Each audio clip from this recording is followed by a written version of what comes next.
आप सबको जय मसीह की शालोम। परमेश्वर आपको आशीषित करे। आप प्रभु यीशु मसीह नासरी के नाम में उन्नत हो। और आप जितने भी मुझे सुनते हैं या सुनने जा रहे हैं, मैं आपसे कहना चाहता हूँ, परमेश्वर का वचन ही है जो हमें रास्ता दिखाता है। और आज हर एक के घर में ये पवित्र कलाम है, हर एक के घर में ये पवित्र बाइबल मिली हुई है। आप लोगों ने खरीदी होगी या आपके पास बान ने आपको दी होगी, लेकिन बहुत अफसोस की बात यह है कि हम अपने घर में इस बाइबल को रखते हुए भी पढ़ते नहीं। बहुत बार ये बाइबल हमारे घर के कमरों की सजावट के लिए ही रहती है। कोई अपने टीवी के ऊपर रख देता है, कोई अपने बेड के ऊपर रखे रखता है, कोई अलमारी में रखे रखता है, लेकिन इसकी शोभा आपके घर में रखने से नहीं, पढ़ने से है। जो परमेश्वर के कलाम को, जो परमेश्वर के वचन को पढ़ते हैं, वही आशीषित होते हैं। परमेश्वर के महान सेवक जॉर्ज मुल्लर ने कहा, वचन न पढ़ने वालों का सबसे बड़ा नुकसान ये होगा कि आपके अंदर प्रार्थना की भूख और प्यास भी खत्म होती जाएगी। जब हम बाइबल नहीं पढ़ते, कलाम नहीं पढ़ते, वचन नहीं पढ़ते, तो हमारे अंदर प्रार्थना की भूख भी नहीं होती, प्रार्थना की प्यास भी नहीं होती। तो हम ना प्रार्थना कर पाते हैं, ना परमेश्वर के साथ जुड़ पाते हैं। जो परमेश्वर के कलाम को पढ़ते हैं, परमेश्वर का कलाम, परमेश्वर का वचन, ये बाइबल हमसे बात करना शुरू करती है और ये हमें इनकरेजमेंट देती है अपनी जिंदगी के हर एक हिस्से में। जहां पर हम परेशान होते हैं, ये परमेश्वर के कलाम ही हमें इनकरेजमेंट देते हैं। जब आप इन्हें पढ़ेंगे तो आशीषित हो जाएंगे। मैं आपसे विनती करना चाहता हूं, जिनके घरों में भी बाइबल है वो पढ़ना शुरू करें। जिनके घरों में नहीं है वो अपने घरों में बाइबल रखे और इस वचन को पढ़ना शुरू करें। जब आप पढ़ेंगे तो आशीषित हो जाएंगे। आइए, परमेश्वर का पवित्र वचन हमें रास्ता दिखाता है। आज के वचन का टॉपिक है, पवित्र वचन हमें रास्ता दिखाता है। हम पढ़ेंगे यहोशू उसका 1 अध्याय, उसकी 8 वचन में लिखा है, व्यवस्था की यह पुस्तक तेरे चित्त से कभी ना उतरने पाए।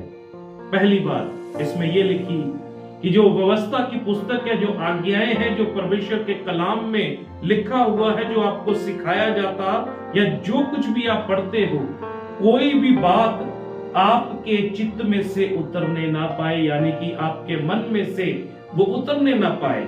और दूसरी बात इसमें यह लिखी है, इसी में दिन रात ध्यान दिए रहना, इसलिए कि जो कुछ उसमें लिखा है उसके लिए, उसके अनुसार करने की तू चौकसी करे।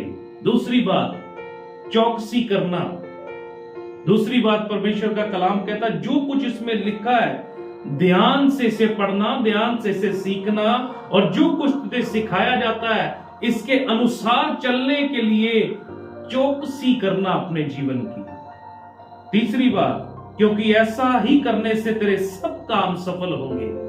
जब हम चौकसी से अपने जीवन को चलाएंगे, इस वचन के अनुसार हम चलेंगे, इस वचन की बातें हमारे चित्त में समाई होंगी, तो इस वचन के अनुसार हम चलते जाएंगे, हम चौकसी से अपने जीवन को लेकर चलेंगे, तो तीसरी बात हमारे जीवन में यह होगी कि हमारे सब काम जो हम प्रभु में रहकर करते हैं वो सफल होंगे। जो हम वचन में रहकर करते हैं वो सफल होंगे। जो हमें सिखाया जाता है कलाम के अनुसार, जब हम उस रास्ते पर चलेंगे तो हमारे काम सफल होने वाले हैं। चौथी बात आगे लिखी है, और तू प्रभावशाली होगा। चौथी बात, हम प्रभावशाली हो जाएंगे। जिस भी घर में जाएंगे उस घर में प्रभु उस घर को आशीषित कर देगा। जिस नगर में जाएंगे परमेश्वर उस नगर को आशीषित करेगा। जिस काम में हम हाथ डालने वाले हैं वो काम आशीषित हो जाएंगे। आज अगर हमारे काम सफल नहीं हो रहे, आज अगर हमारे जॉब पे हमें सफलता नहीं मिल रही, अगर आज हमारे घरों में हमें सफलता नहीं है, अगर आज हमारे घराने ऊंचे नहीं उठाए जा रहे, कारण एक ही है कि हम परमेश्वर के कलाम को सिर्फ सुन रहे हैं, उसके अनुसार चल नहीं रहे। परमेश्वर का कलाम कहता है कि मेरे वचनों को अपने चित्त में समा कर रखो, उन्हें अपने चित्त में से उतरने ना दो और चौकसी से चलो। चौकसी से चलने वालों के सब काम सफल होते हैं, और जो चौकसी से चलते हैं, जिनके काम सफल होते हैं, वो सब कामों में प्रभावशाली हो जाते हैं। हर एक जिंदगी के हर एक क्षेत्र में वो प्रभावशाली रहेंगे। अगर आप प्रभावशाली होना चाहते हैं, अगर आप परमेश्वर में उन्नत होना चाहते हैं, अगर आप चाहते हैं आपके सारे काम प्रभावशाली हो, अगर आप चाहते हैं आपकी सब बातें प्रभावशाली हो, अगर आप चाहते हैं कि आप अपने जिंदगी के हर एक हिस्से में सफल हो, तो पहले आपको कलाम के अनुसार चलना पड़ेगा, परमेश्वर के वचन के अनुसार चलना पड़ेगा। जब आप वचन के अनुसार चलेंगे तब ही आशीषित होंगे। नहीं तो हमारी जिंदगी में बहुत सारी ऐसी छोटी छोटी बातें, बहुत सारी ऐसी छोटी छोटी बातें हैं जो हमें नाश की ओर लेकर जाती हैं। परमेश्वर का वचन ही है, परमेश्वर का पवित्र कलाम ही है जो हमें रास्ता दिखाता है। जैसे श्रेष्ठ गीत उसका 2 अध्याय उसके 15 वचन में लिखा, जो छोटी लोमड़ियां दाख की बारियों को बिगाड़ती हैं, उन्हें पकड़ ले, क्योंकि हमारी दाख की बारियों में फूल लगे।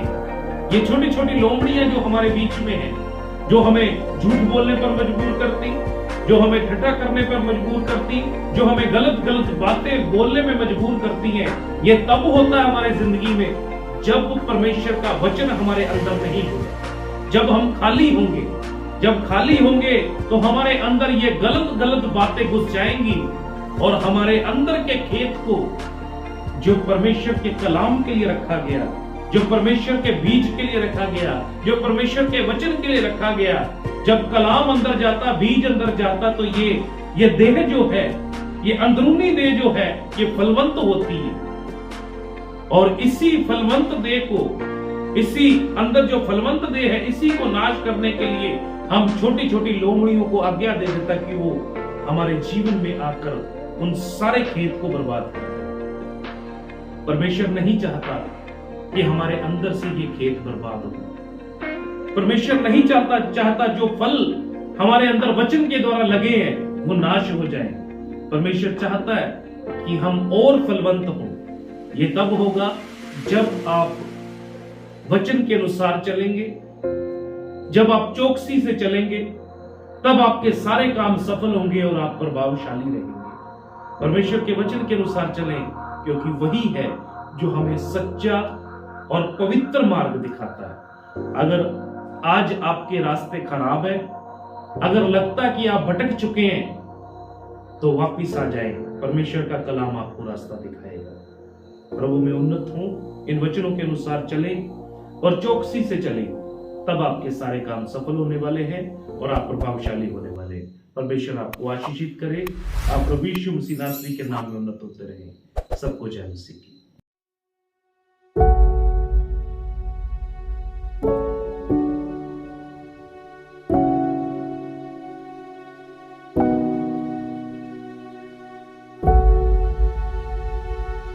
you